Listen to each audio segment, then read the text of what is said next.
যে অকাপ সম্পত্তি, এই সম্পত্তির উপরে কিন্তু রয়েছে কবরস্থান, অর্থাৎ মুসলমানদের মৃত্যুর পরে তাদেরকে কবরস্থানে দাফন করা হয়। এবারে বিজেপির যে প্ল্যান তথা হিন্দুত্ববাদীর যে প্ল্যান, সেই প্ল্যান কিন্তু যে এই কবরটাকে তারা কেড়ে নিচ্ছে, অর্থাৎ ভারতবর্ষের যদি মুসলমানরা মারা যায় তাহলে তাদের আর কবর হবে না, তাদেরকে অন্য কোনো ব্যবস্থা করা হবে, অর্থাৎ তাদের কবরটুকু দিচ্ছে না এই বর্তমান বিজেপি সরকারের যে প্ল্যান। মরণের পরে কবর দেওয়ার জায়গা যেটা অত্যন্ত স্পর্শকাতর, সে নিয়েও সরকার আইন তৈরি করতে চাইছে এবং আইন হওয়ার আগেও ইতিমধ্যে আমাদের পশ্চিমবাংলাতেও একাধিক কবরস্থান ডান বাম সরকারের আমলেও জবরদখল হয়ে আছে। সেটা এখন বিজেপি এসে সেই জায়গায় গেরুয়া রং লাগিয়ে তার বৈধতা দিতে চাইছে এবং যে কবরস্থানগুলো এখনও কবরস্থান হিসাবে আছে, যেগুলো শহর লাগোয়া, শহরের মধ্যে যেখানকার জমির মূল্য অনেক বেশি, সেই কবরস্থানগুলোও প্রমোটারদের হাতে দিয়ে দেওয়ার জন্যে এই আইন নিয়ে আসতে চাইছে। দেখুন, মুসলমানদের বিরুদ্ধে নানাভাবে বিভিন্নভাবে ভারতবর্ষের যে সরকার রয়েছে বিজেপি সরকার, তারা বিভিন্নভাবে বিল নিয়ে এসেছে। একদিকে আমরা দেখেছি যে তিন তালাক বিল তারা কিন্তু পাশ করেছে এবং সেই 3 তালাকের ব্যাপারে তারা কিন্তু মুসলিম পার্সোনাল লকে মানেনি। তারপরে কিন্তু দেখা গেল যে এনআরসির মতো একটা এত বড় ইস্যু, যা মুসলমানদেরকে ভারত ছাড়া করার জন্য একটা প্ল্যান বা সেকেন্ড নাগরিকত্ব দেওয়ার একটা প্ল্যান তারা করেছিল, সেই প্ল্যান কিন্তু তারা বাস্তবায়িত করার জন্য আসাম সহ বেশ কিছু রাজ্য করেছে, পশ্চিমবঙ্গ করার প্ল্যান করছে।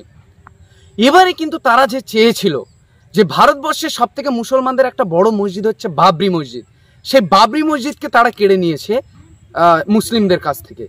এবার তারা একটা যে নকশা এঁটেছে যে ভারতবর্ষের যে অকাপ সম্পত্তি রয়েছে এবং সেই অকাপ সম্পত্তির উপরে হাজার হাজার মসজিদ রয়েছে, খানকা রয়েছে, বিভিন্ন মাজার রয়েছে, এ নিয়েই কিন্তু বিস্ফোরক দাবি করেছেন সংখ্যালঘু যুব ফেডারেশনের চেয়ারম্যান কামরুজ্জামান।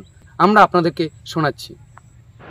অনেকেই বলছেন যে মুসলিমদের সম্পত্তি এতদিনভাবে যে অকাপ সম্পত্তি ছিল, সেই সম্পত্তি অবৈধভাবে অনেকে জবরদখল করে রেখেছে।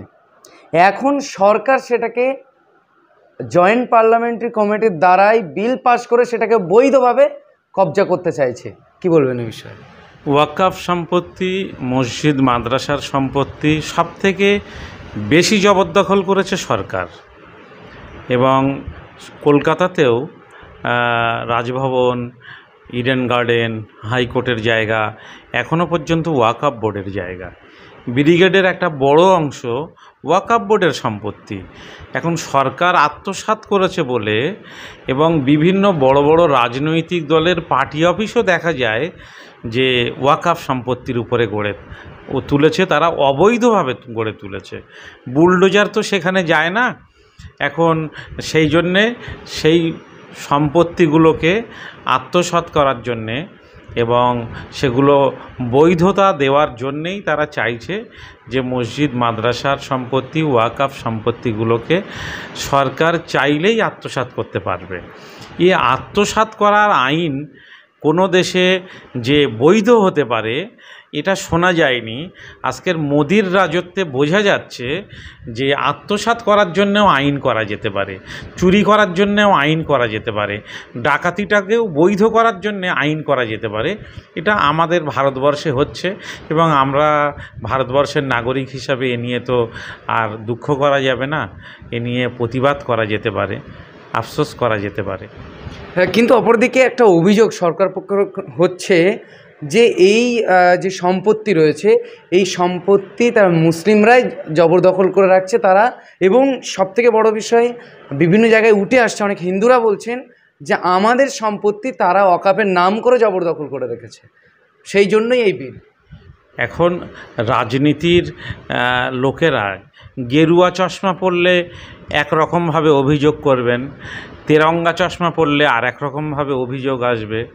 তো যারা বলছেন যে ওয়াকফ সম্পত্তি মুসলমানরা জবরদখল করে রেখেছেন, এটা একেবারে অবাস্তব নয়। একটা অংশ মুসলমানরা জবরদখল করে রেখেছেন এবং ওয়াকফ সম্পত্তি, মসজিদ মাদ্রাসার সম্পত্তিটা ওয়াকফ সম্পত্তি হয়েছে কেন এটা আগে বুঝতে হবে। যে ওয়াকফ সম্পত্তি এটা যাতে কোনো ব্যক্তি সে মুসলমান হলেও সে যাতে জবরদখল করতে পারে না পারে, আত্মসাৎ করতে না পারে, সেই জন্যেই দেশে আইন তৈরি করা হয়েছে সরকারের প্রোটেকশন দেওয়ার দায়িত্ব দেওয়া হয়েছে পার্লামেন্টে আইন তৈরি করে, যে মুসলমানরাও যাতে ওয়াকফ সম্পত্তি, মসজিদ মাদ্রাসার সম্পত্তি আত্মসাৎ করতে না পারে। সরকার স্বাধীনতার পরে এই দীর্ঘ বছর ধরে, প্রায় 80 বছর হতে যায়, দেখেছে যে মসজিদের সম্পত্তি, মাদ্রাসার সম্পত্তি কেউ আত্মসাৎ করছে, সরকার প্রোটেকশন দেয়নি। কেন না, যা পারে বুঝুক, ওটা যেন সরকারের কোনো দায়িত্ব নেই। মসজিদ মাদ্রাসার সম্পত্তি বলে সেখানে প্রোটেকশন পাবে না। মসজিদ মাদ্রাসার সম্পত্তি বলে কেউ আত্মসাৎ করলে সিবিআই সেখানে তদন্ত করবে না। মোদী সরকারও পরিষ্কার করে জানিয়ে দিয়েছে যে সিবিআই তদন্ত ওয়াকফ সম্পত্তি নিয়ে হবে না। তার মানে এটা তো পরিষ্কার যে মুসলমানদের সম্পত্তি দেশের পুলিশ প্রশাসন, আইন কানুনের সাহায্য মুসলমানরা পাবে না। এই যে মুসলমানদেরকে পিছনে ঠেলে দেওয়ার যে প্রচেষ্টা, এ প্রচেষ্টা অনভিপ্রেত, এ প্রচেষ্টা দুর্ভাগ্যজনক, এবং এ প্রচেষ্টা যদি বন্ধ করে দেওয়া হয় তখন মুসলমানরা নিজেদের সম্পত্তি নিজেরা বহাল রাখার জন্যে, নিজেদের সম্পত্তি নিজেদের গণ্ডির মধ্যে রাখার জন্যে মুসলমানরা নিজেরা লড়ে এটা আদায় করে নিতে পারবে। কিন্তু লড়াইটা কঠিন হলেও মুসলমানরা যে লড়তে পারবে না এটা আমি মনে করি না। এই কঠিন লড়াই ইংরেজ আমলেও মুসলমানরা লড়েছে, বিজেপি আমলেও মুসলমানরা লড়াইয়ের জন্য প্রস্তুত আছে। কিন্তু একটা বিষয় আমি অ্যাজ এ সাংবাদিক হিসাবে বলতে পারি যে আপনাদের যে সম্পত্তি, ওয়াকফ সম্পত্তি, সেই সম্পত্তিও অনেক কবরস্থানের জন্য রয়েছে যেখানে মৃত্যুর পড়ে যাবে। অর্থাৎ ভারতবর্ষে একদিকে দেখা যাচ্ছে যেমন সিএএনআরসি অর্থাৎ নাগরিকত্ব কেড়ে নেওয়ার একটা পরিকল্পনা আমরা দেখেছি, যে ল বোর্ডের উপরে যে হস্তক্ষেপ, তারা ল বোর্ড রাখতে চাইছে না, তালাকের ব্যাপারে তারা বিল পাস করছে বা তালাকের ব্যাপারে আইন পাস করছে। সেই জায়গায় এইবার যদি কবরস্থান নিয়ে নেওয়া হয় তাহলে আপনাদের মরণের পরে জায়গাটা কেড়ে নেওয়া হচ্ছে, এই পরিকল্পনা কি নিচ্ছে?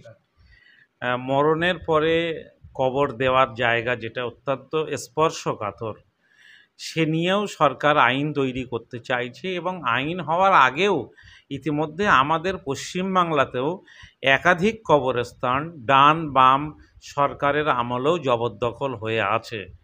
সেটা এখন বিজেপি এসে সেই জায়গায় গেরুয়া রং লাগিয়ে তার বৈধতা দিতে চাইছে, এবং যে কবরস্থানগুলো এখনও কবরস্থান হিসাবে আছে, যেগুলো শহর লাগোয়া, শহরের মধ্যে, যেখানকার জমির মূল্য অনেক বেশি, সেই কবরস্থানগুলোও প্রমোটারদের হাতে দিয়ে দেওয়ার জন্যে এই আইন নিয়ে আসতে চাইছে। মুসলমানদের এই সময়টা অত্যন্ত চ্যালেঞ্জের, এই সময়ের মোকাবেলা করতে হবে, আর এই মোকাবেলা করার জন্যে আমাদেরকে ঐক্যবদ্ধ হতে হবে। ঐক্যবদ্ধ হলে আমরা সরকারের এই কালা কানুনের বিরুদ্ধে বলিষ্ঠভাবে আমরা রুখে দিতে পারবো বলে আমার আত্মবিশ্বাস। যদি আইন পাস হয়ে যায় যে ওয়াকফ সম্পত্তির এইবার কালেক্টর বা ডিএমের দ্বারাই ভাগ বাটোয়ারা হবে বা তারাই সেখানে বিচার করবে, তাহলে আপনাদের পরবর্তী স্ট্যান্ড কে থাকছে? ওয়াকফ সম্পত্তি যদি সরকারের অধীনে যায় তাহলে চেষ্টা করতে হবে সরকারটাকেই যাতে ফেলে দিয়ে নতুন করে আবার আইন সংশোধন করা যায়। দর্শক, আপনারা জানেন যে মুসলমানরা মারা গেলে তাদের যে সম্পত্তি থাকে সেই সম্পত্তিকে ওয়াকফ করে দেয় যাতে তারা সেখানে মরণের পরে থাকতে পারে, তাদেরকে সেখানে শোয়া হয়, কবরস্থ করা হয়।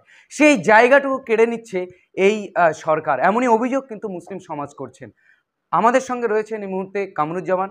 আমরা আজকে তার কাছে চলে এসেছি যে ওয়াকফ সম্পত্তি, সেই সম্পত্তি নিয়ে তার কি অভিযোগ রয়েছে এবং সেই ওয়াকফ সম্পত্তিতে যে নতুন বিল নিয়ে আসছে কেন্দ্রের সরকার, সেই বিলের তিনি কতটা বিরোধিতা করছেন।